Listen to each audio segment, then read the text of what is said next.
Pengalaman paling lama berapa, Mas Daniel, untuk migrate? Ya paling cepat malah. Paling cepat oke, 1 tahun itu paling migrasi. cepat 1 tahun. Wah, untuk sangat migrasi. menarik ini. Paling cepat 1 tahun. Oke. Untuk migrasi.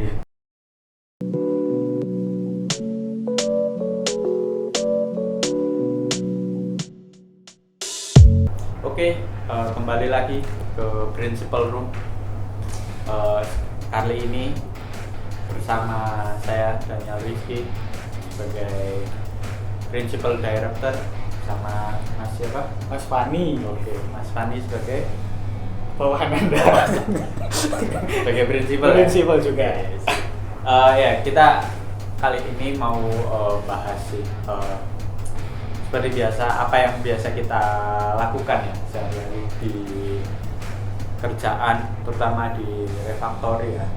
Kita mengalami banyak use case karena project yang kita miliki itu banyak di refactory, jadi kita bisa belajar banyak use case. Nah, mungkin singkatnya judulnya adalah soal bagaimana cara melakukan migrasi sebuah sistem lama menuju ke arsitektur yang lebih modern.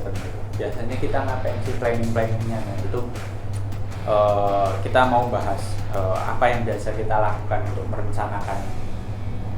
Ya, mungkin Apa? mana? Oke. Jadi hal yang pertama-tama biasanya kita lakukan itu adalah kita melakukan analisa dulu terhadap feature-feature yang ada di sebuah aplikasi, dan juga problem-problemnya jelas itu.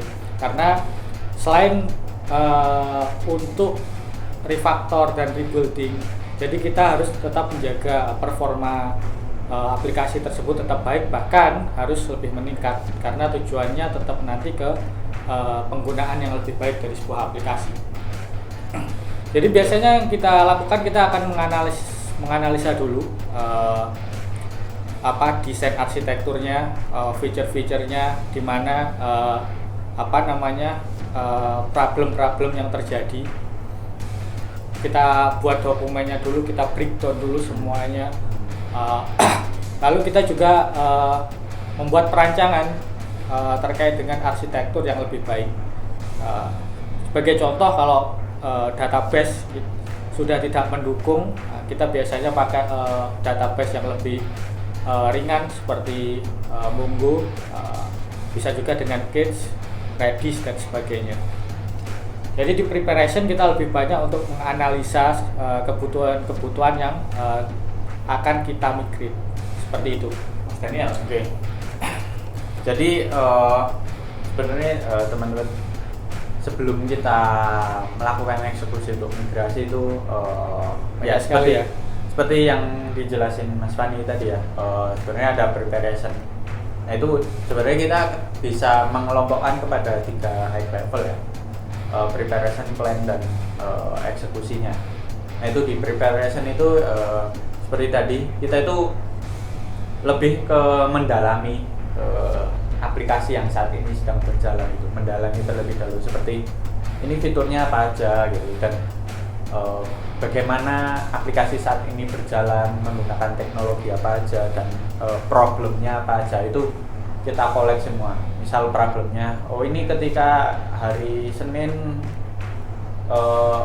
langsung ngedown atau apa, nah itu kan macam-macam bisa. Atau pas semua pembelian itu jual beli flash sale, nah, mungkin ketika flash sale tahu-tahu hilang page-nya dan sebagainya, itu yang jadi metrik yang perlu kita collect sebelum melakukan planning.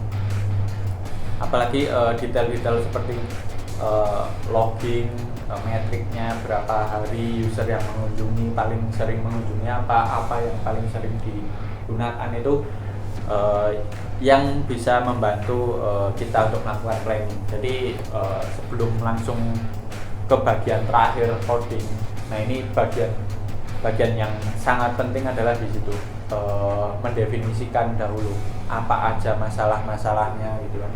Nah, dari situ kita masih di sisi preparation. Dari situ kita udah bisa membayangkan arsitektur yang bisa kita tawarkan nanti. Oke, mengikuti problem seperti ini adalah menggunakan arsitektur seperti ini. Sebagai contoh mungkin ya, sebagai contoh biar teman-teman punya gambaran juga ya. Misal aplikasinya masih monolit gitu, dan ternyata dan mereka menggunakan misal database MySQL, semua data ya cuma di satu master database gitu. Interaksi read dan read semua di satu tempat monolit, dan usernya mungkin sudah sangat banyak sekali. Lalu ada mengalami aplikasi problem mungkin sering down dan sebagainya. Nah, bahasa pemrogramannya apa biasanya? Gimana? Bahasa pemrograman untuk monolit itu biasanya apa? Ya mungkin misal pakai PHP gitu ya, pakai Laravel gitu. Kan monolit itu biasanya. Dan sekali lagi ini nggak ada yang jelek dengan Laravel sebenarnya. Ya, sesuai kebutuhan. Sesuai kebutuhan. Intermezzo dikit. Laravel ini membantu untuk mempercepat development. Ya, mungkin MVP gitu ya. Cuman ketika upscale memang kita perlu upgrade, memikirkan yang lebih proses modern arsitektur yang lebih baik gitu. Kembali lagi soal use case tadi, satu master data, monolit dan sebagainya. Nah itu dari kasus seperti itu kan kita bisa memberi saran yang pertama pasti pemecahan dulu, pemecahan dari back end dan front end gitu. Supaya supaya loadnya sudah terpisah ke dua instance berbeda. Front end biar loadnya front end aja gitu, back end ya biar punya load sendiri di ruangan mereka sendiri, ruang kerja mereka sendiri gitu. Nah dari situ kita pecah lagi, back end ini ada berapa banyak micro proses yang berat-berat gitu kan. Kita lihat yang proses berat-beratnya gitu. Jadi berarti tergantung analisisnya ya. Ya, analisis sangat penting untuk breaking down plan kita gitu. Nah dari situ kan bisa kelihatan, oh ini high load fitur, misal fitur beli atau fitur transaksi gitu. Biasanya yang paling berat di situ. Sama searching biasanya. Ya searching. Nah itu berarti kita bisa punya dua micro nih sesuai konteksnya, konteks searching dan konteks soal transaksi gitu. Itu bisa kita pecah-pecah. Dari situ terus tadi problemnya adalah cuma semua query dan read cuma berasal dari satu master database. Nah ini juga memberatkan. Ketika satu database dengan pool yang terbatas tapi digunakan untuk read dan write secara konkuren sangat banyak usernya itu. Nah itu perlu kita pecah juga, harus ada database kita replicate yang mana yang sebagai master, mana yang cukup untuk sebagai read data gitu. Atau slave ya. Nah itu udah kenapa perlu kita pindah, karena database ini kan punya batas juga dari sisi performa ya. Ada pool connection yang terbatas dan seterusnya. Nah itu makanya biasanya kita pecah juga antara read dan write-nya gitu. Nah, seperti itu mungkin. Kalau dari Mas Fani gimana? Ya itu dari pendekatan arsitektur biasanya itu yang dilakukan, kita analis masalah, kita buat solusi, purpose solusinya. Lalu yang nggak kalah penting adalah menjaga fungsionalitasnya. Jadi kita migrate, tapi fungsionalitasnya tetap seperti sebelumnya, bahkan meningkat. Nah, untuk hal tersebut kita biasanya purpose untuk buat end-to-end testnya dulu. Nah, betul. End-to-end testnya dulu. Jadi ini bisa, bahkan kita bisa sekarang automation untuk itu. Jadi nggak perlu kita manual lagi.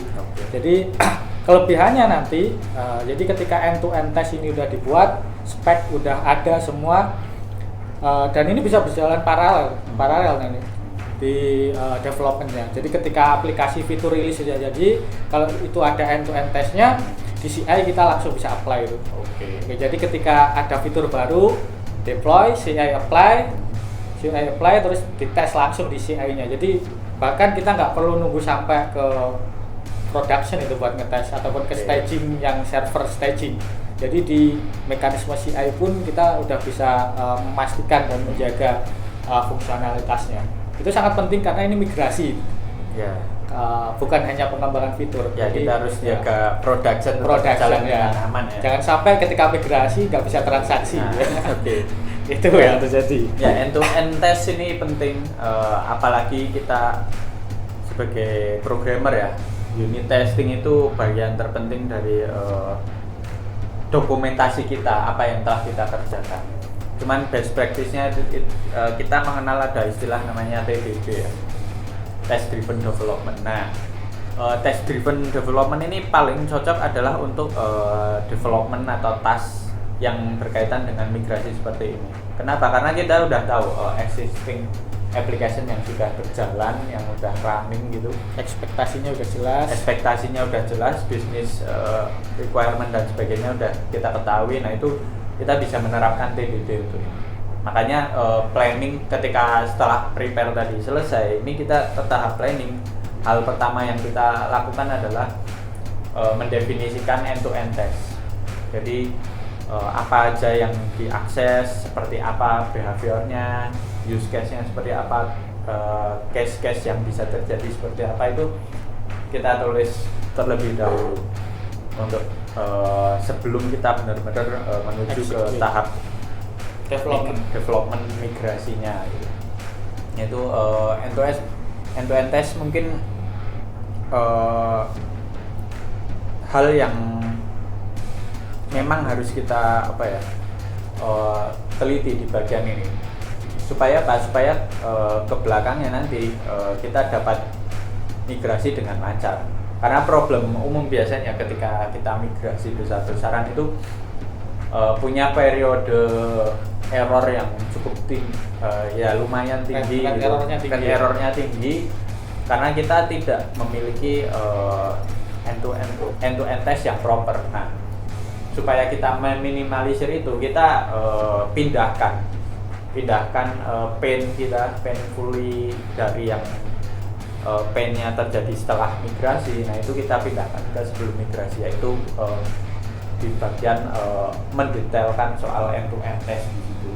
Jadi itu kenapa penting ya soal end-to-end test. Nah, dari end-to-end test ini kan ada macam-macam, bisa Cypress, Postman itu untuk sisi dari luarnya itu bisa development di situ, atau langsung ke mungkin ke bahasa pemrogramannya juga bisa itu.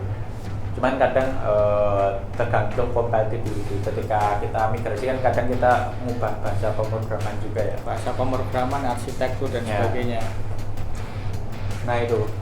Jadi sisi end-to-end test ketika udah kita plan dan definisikan, nah itu kita tinggal development nih. Tapi sebelum development kita harus tahu nih, karena meskipun migrasi kita tetap punya batasan waktu, punya ekspektasi waktu kapan selesai. Nah, cara menentukan ekspektasi waktu selesai gimana nih, kan migrasi nih.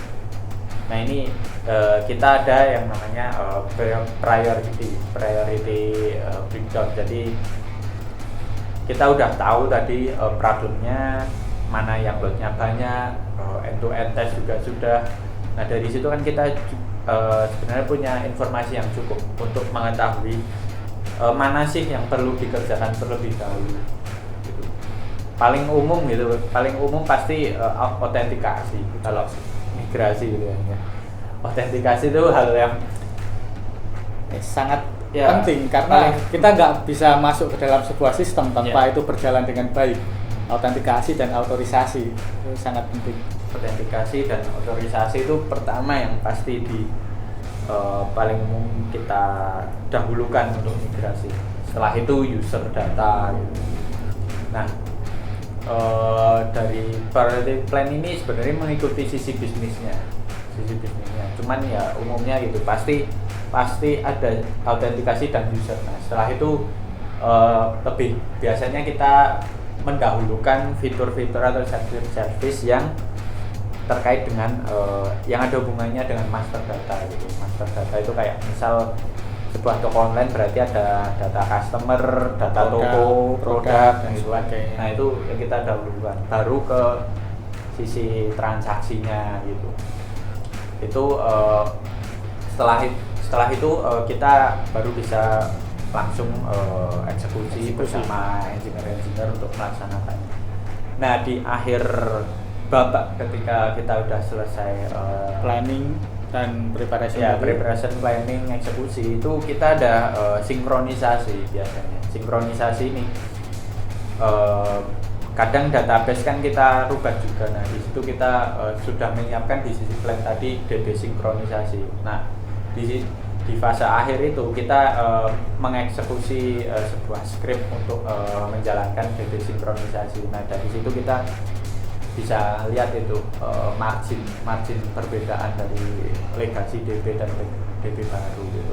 Itu salah satu metode ya setelah selesai eksekusi. Dan juga ada A/B testing, blue green, canary deployment dan seterusnya. Mungkin itu teknologinya sangat macam-macam di situ. Cuma yang perlu digarisbawahi memang menjaga semua fitur berjalan dengan baik itu yang paling utama ya dari semua itu. Caranya planning paling panjang. Planning itu biasanya paling panjang karena seharusnya ketika eksekusi tidak ada lagi development yang masih kebingungan nih mau dibuat seperti apa dan plan-nya juga harus terarah dan jelas. Pengalaman paling lama berapa Mas Daniel untuk migrate? Ya paling cepat malah. Paling cepat 1 tahun itu. Paling cepat 1 tahun. Untuk migrasi. Paling cepat 1 tahun untuk migrasi. Betul 1 tahun. Nah, tadi soal prepare, plan, execute. Nah itu nanti kita di next pertemuan ya teman-teman. Kita akan bahas soal setelah selesai development ngapain sih. Nah itu nanti kita coba bahas. Jadi sekian Principal Room episode kali ini. Kita ketemu lagi bersama teman-teman prinsipal yang lainnya ya. Oke, jadi saya Daniel Rizky dan saya Fani Ardiansyah. Sekian dan terima kasih.